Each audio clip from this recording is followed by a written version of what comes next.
7 de la mañana en punto, 7 de la mañana en punto, recibimos en Gama Noticias a fondo al economista Víctor Hugo Albán, con quien analizaremos el proyecto de ley de eficiencia económica enviado por el presidente Daniel Noboa a la Asamblea Nacional. Economista, un gusto tenerlo por acá. Bienvenido, buenos días. Buenos días, muchas gracias. En realidad es un tema muy importante, un tema de mucha actualidad y que ha abierto expectativas que podemos analizar tranquilamente.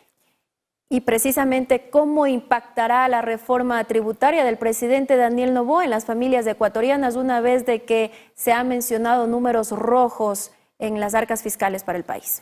Así es, ¿no? Al decir el ministro Vega, dice que tiene 90 millones en la caja fiscal, por primera vez un saldo, digamos, tan bajo, tan deficitario para los requerimientos que tiene el país. Solamente los más importantes son el 13º y los sueldos de noviembre y diciembre de todo el sector fiscal, de todo el sector, digamos, que depende del Estado ecuatoriano, del gobierno ecuatoriano.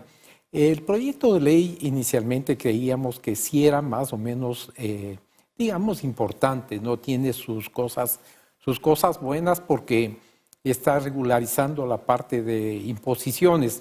Lo grave, digamos, que estamos mirando nosotros es de que no va a haber la recaudación esperada. ¿Por qué? Porque las reformas que está haciendo la Asamblea Nacional hemos seguido muy de cerca y dice que las empresas y las personas que han sido beneficiarias ya de anteriores condonaciones, de anteriores, han sido sujetas de condonaciones, no podrán hacerlo ahora.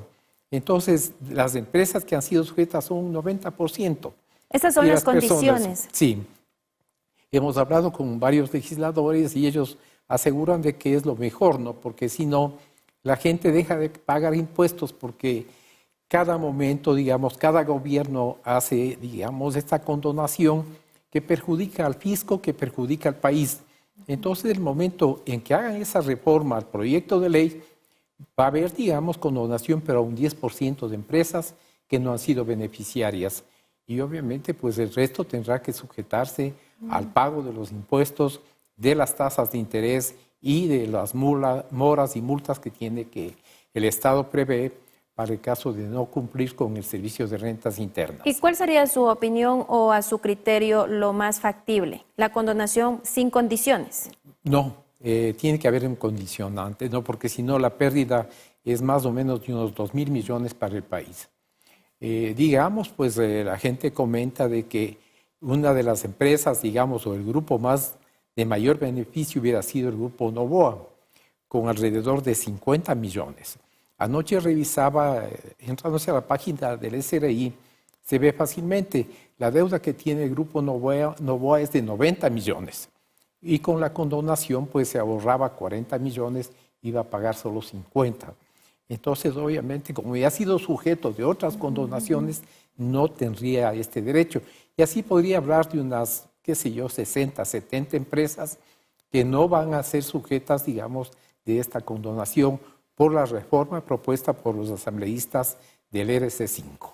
Un punto positivo por ese lado. Sí, porque de todas maneras, pues ya las empresas están acostumbrando a que hay este tipo de dádivas, de condonaciones que perjudican al país, que perjudican al pueblo, y realmente la caja fiscal no está en condiciones de hacer este tipo de condonaciones porque está pasando una crisis que usted bien manifestó al comienzo.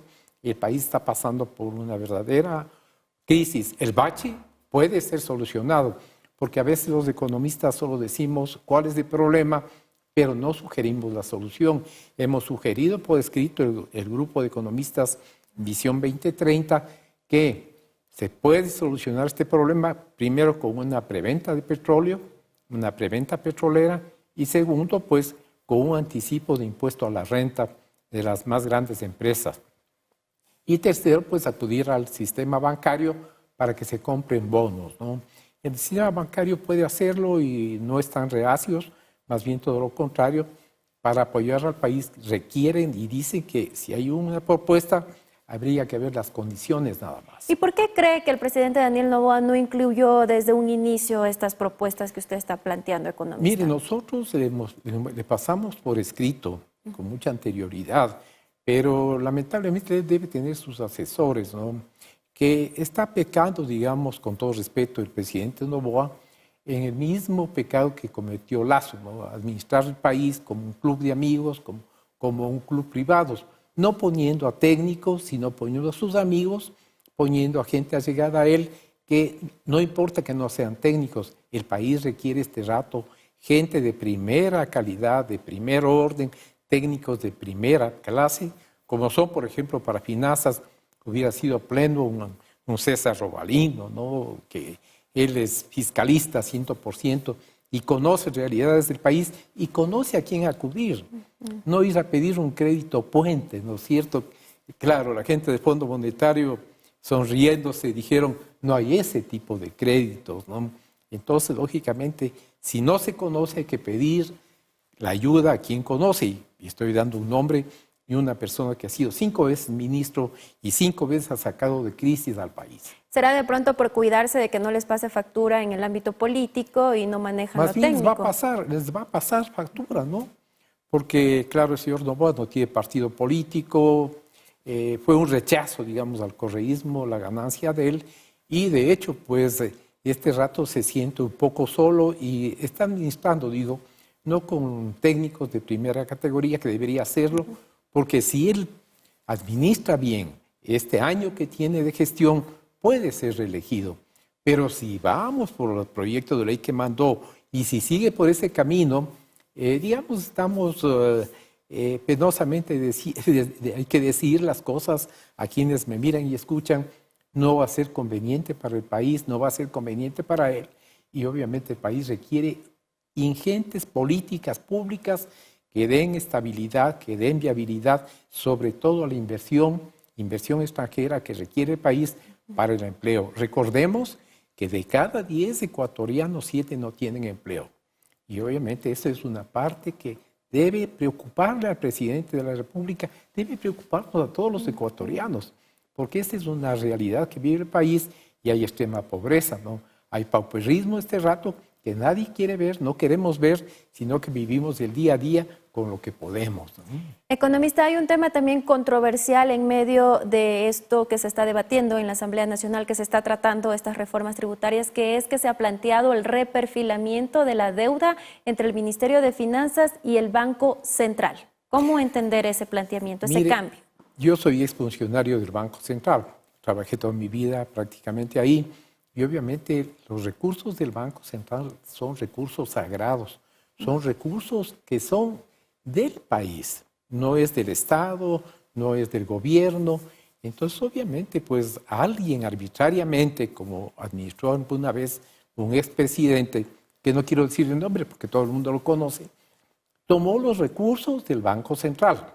Y obviamente pues hay una reserva monetaria cuya composición no es como debería ser. Tiene papeles del Estado y eso influencia en el riesgo país, que les recuerdo que estaba en 2054, hoy ha bajado a 2019. Anoche revisé la estadística, está en 2019 Sin embargo, está alto. Una de las más altas de Latinoamérica, frente al Perú que tiene 100 y a Colombia que tiene 200, puede imaginarse. Y con reservas monetarias que la nuestra no está alcanzando, sino a 5.800 millones, nos llega a los 6.000 millones. Perú tiene 37.000 millones y Colombia 46.000 millones. Entonces tenemos una seria brecha, ¿no? ¿En qué repercute esto en el comercio internacional? No tienen los exportadores y los importadores garantías del país por una reserva monetaria muy baja. ¿Ese podría ser el efecto que tendría esta medida, mermar las reservas internacionales? De hecho, de alguna parte va a tener que tomar dinero. No puede, con el riesgo país, con 2019 puntos, tomar crédito internacional, emitir bonos, no se puede.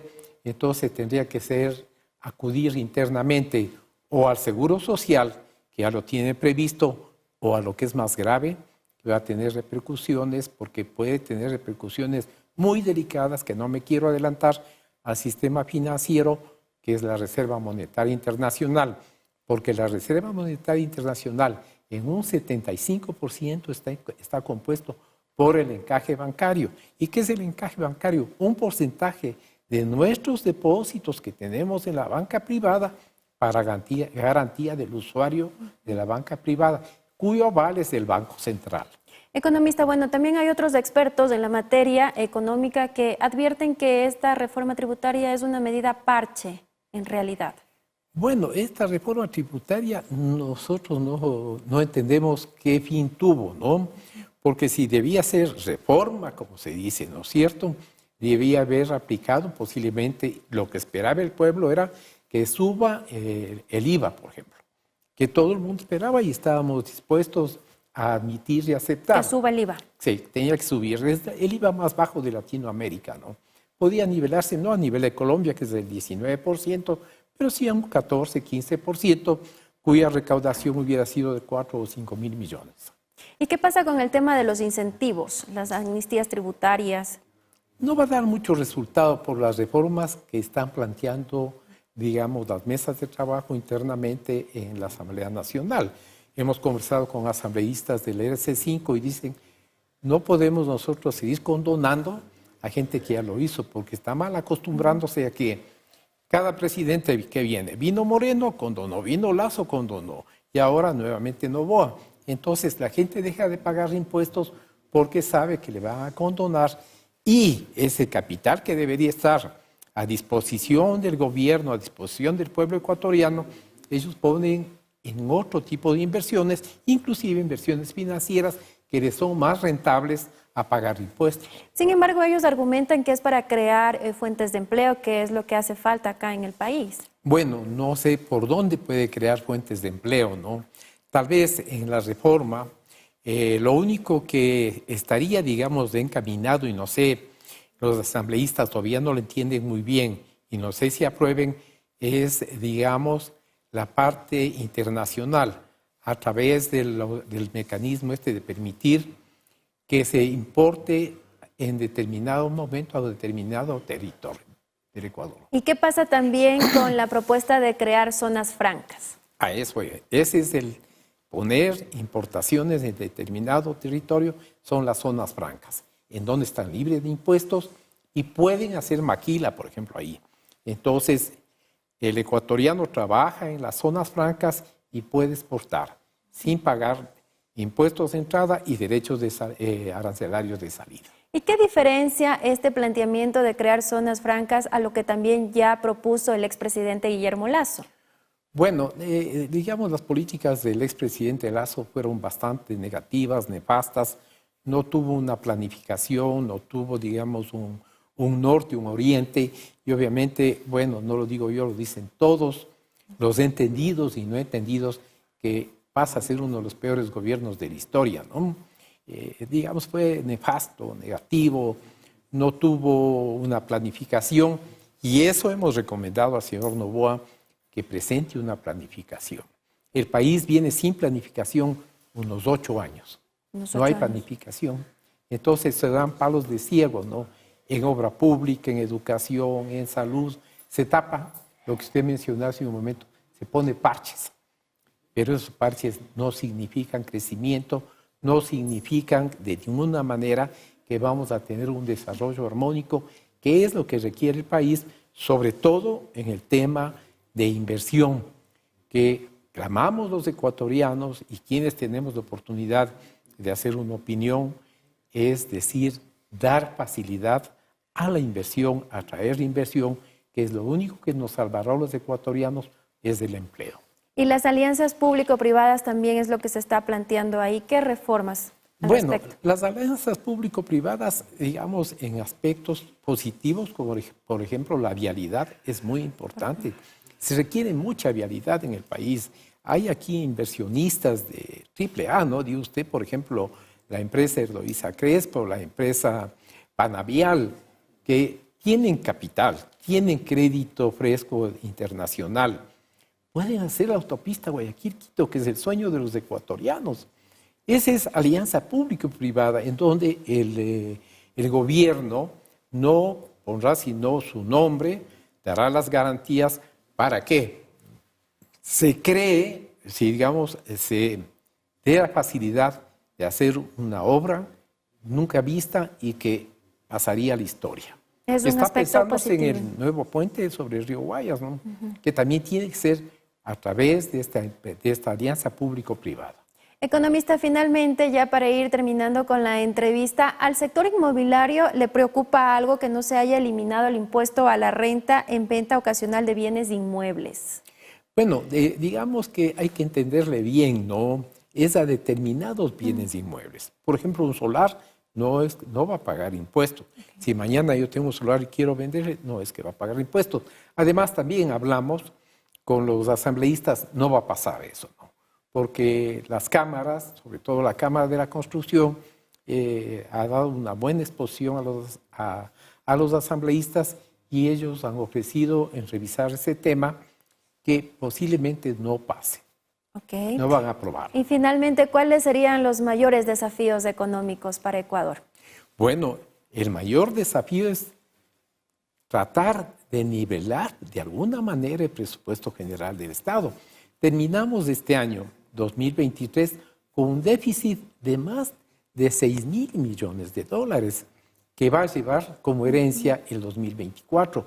Y el 2024 es año político, en donde pues el actual presidente está, digamos, empeñado en volver a reelegirse. Hay dos alternativas ahí, o un nuevo crédito, un nuevo crédito stand-by del Fondo Monetario para cubrir los 10.000 millones que requiere este rato el país, o poner nuevos impuestos, pero que sean razonablemente adecuados a la actual realidad económica y financiera del Ecuador. Muy amable, gracias por esta entrevista, gracias economista. A quienes me han visto esta mañana.